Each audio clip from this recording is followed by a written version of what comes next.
तकरीबन 8 घंटे की कड़ी पूछताछ के बाद महाराष्ट्र सरकार में मंत्री नवाब मलिक को प्रवर्तन निदेशालय एड की टीम ने अरेस्ट कर लिया है। दाऊद इब्राहिम यानी डी कंपनी से कनेक्शन के आरोप में वे एड के रडार पर हैं। उनसे बुधवार सुबह 7:45 बजे से पूछताछ हो रही थी। उद्धव ठाकरे की सरकार में नवाब मलिक के पास अल्पसंख्यक उद्यम और कौशल विकास का कैबिनेट मंत्रालय है। साथ ही वह राष्ट्रवादी कांग्रेस पार्टी के मुख्य राष्ट्रीय प्रवक्ता भी हैं और पार्टी के मुंबई शहर के अध्यक्ष भी हैं। मलिक ने अपने करियर की शुरुआत एक कबाड़ी के तौर पर शुरू की थी और कुछ साल पहले तक वे इससे जुड़े रहे हैं।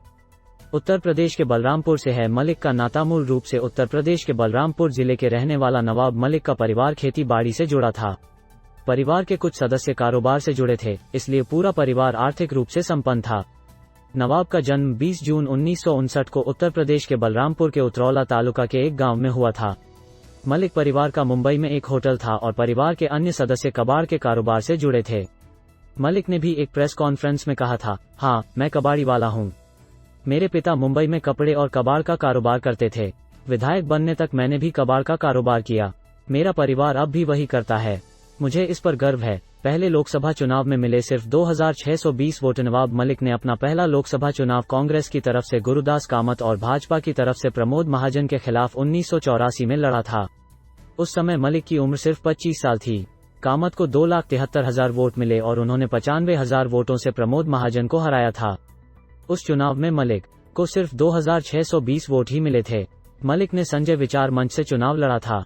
चूंकि उनके पास एक राजनीतिक दल का दर्जा नहीं था, इसलिए उस चुनाव में मलिक को निर्दलीय उम्मीदवार ही माना गया। मलिक की 2 बेटियां और 2 बेटे हैं। 21 साल की उम्र में 1980 में नवाब ने महजबीन से शादी। उनके 2 बेटे और 2 बेटियां हैं। बेटों का नाम फराज और आमिर है, जबकि बेटियों का नाम नीलोफर और सना है।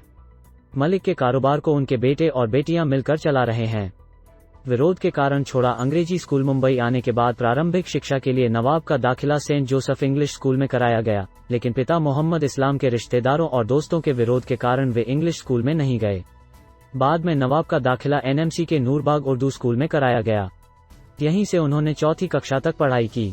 इसके बाद उन्होंने डोंगरी के GR नंबर 2 स्कूल में 7वीं कक्षा तक और CST क्षेत्र के अंजुमन इस्लाम स्कूल में 11वीं तब मैट्रिक तक पढ़ाई की। मैट्रिक के बाद उन्होंने बुरहानी कॉलेज से 12वीं की पढ़ाई पूरी की।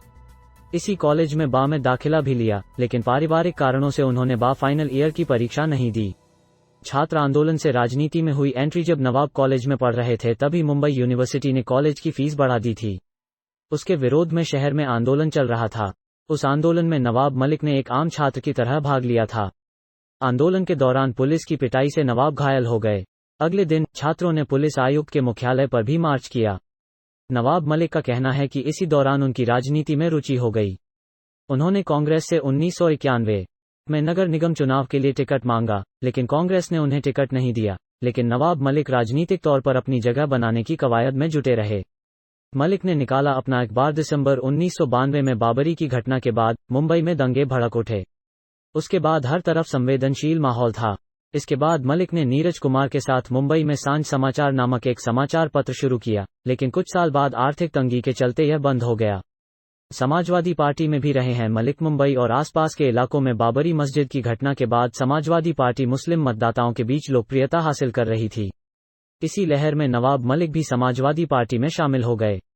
1995 के विधानसभा चुनाव में उन्हें पार्टी से मुस्लिम बहुल नेहरू नगर निर्वाचन क्षेत्र से टिकट मिला।